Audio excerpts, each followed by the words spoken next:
This is a reading of Dover Reach, taken from the section in the Anthropocene called From Abroad. Dover is my birth town, and the poem explores notions of identity and belonging while living elsewhere in the world. It is also deeply conscious of other poets' connections to the town and indeed the shoreline. The title, Dover Reach, captures how the birth town, hometown, is always able to lure you back, no matter where you are in the world and whatever you are engaged to. It can lure you back, whether emotionally or physically. And it is also a take on the title of Matthew Arnold's famous poem, Dover Beach. It is at the same time conscious of Auden's connection with the town. And as with Arnold, his concerns are reviewed and given new direction in light of our world now. Other poets referenced are John Masefield and Earl Burney. By the end of the poem, it is very much an expose on our attitudes to water and how we use it. And this is given further treatment in the Anthropocene by poems such as Vittoria Amazonica, Last Rites, Skogafoss, and The Rain Must Fall. Here in Dover Reach, it is seen as shaping our world, a future world which is beyond our control. It exposes a central dichotomy, that ecology will outlast us, enduring in some form without us. But we still need to take care of our present world rather than succumb to the lifestyle of throwaway living and neglect the present and the future world thereby. And here it is, Dover Reach. Dover Reach.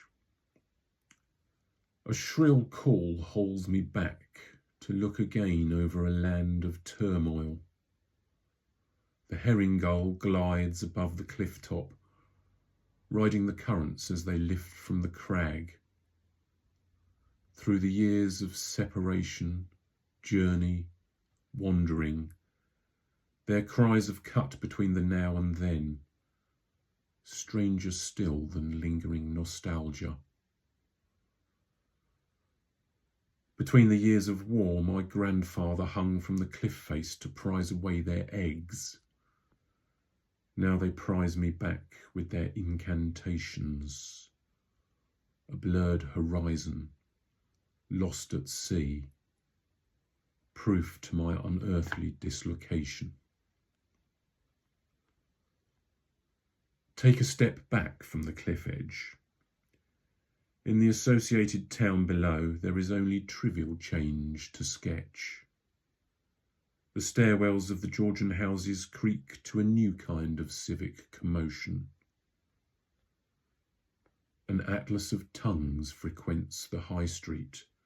A taxi driver praises his child's school, while others beg outside coffee shops, alone. The castle too stands testament to renewal. From this distance, the port is bewitching, like an executive's new toy, full of movement in the making. To stand upon this cliff is rude exposure to eternity. The wind threshes our most basic wishes, warmth, security, belonging, home, strips the cheek from us till we whimper again. The sight of sea churns then clones our core as overlapping waves make episodic scores across the water's apparent movement. Long before man built cities as colic to a sailor's birth, these cliffs held the terrain, geology, the vertigo to the consciousness we disprove.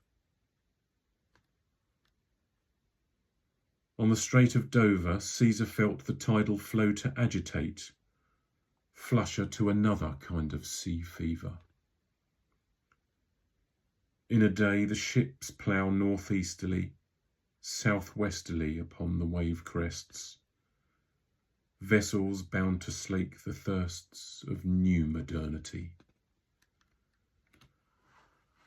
No one belongs where the surge is strongest. The poets too have ebbed and flowed in spates, their lambent spokes of wisdom cast the furthest, though different times are set to different notions, our latent wishes are fixed within these waters and their crisscross motions. Inland, the city expands our reach through sewers and underground rivers. Out of sight and out of our minds, we cram what we have handled back to the sea, a circular distribution discreet only to us. 30 tons of rag covered in grease, condoms, nappies, wet wipes, film wraps, used just once, flushed away, ripped and snagged, ready to form the fabric of our world. Go down to the shore again. Does the tide roar in to reach you?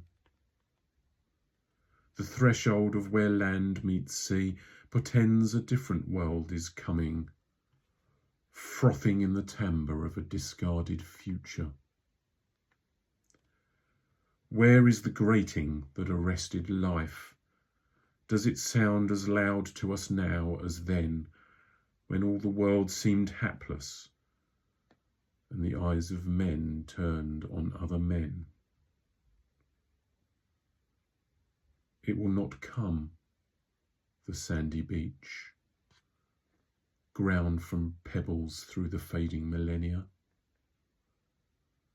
The grains of colour would have been spectacular,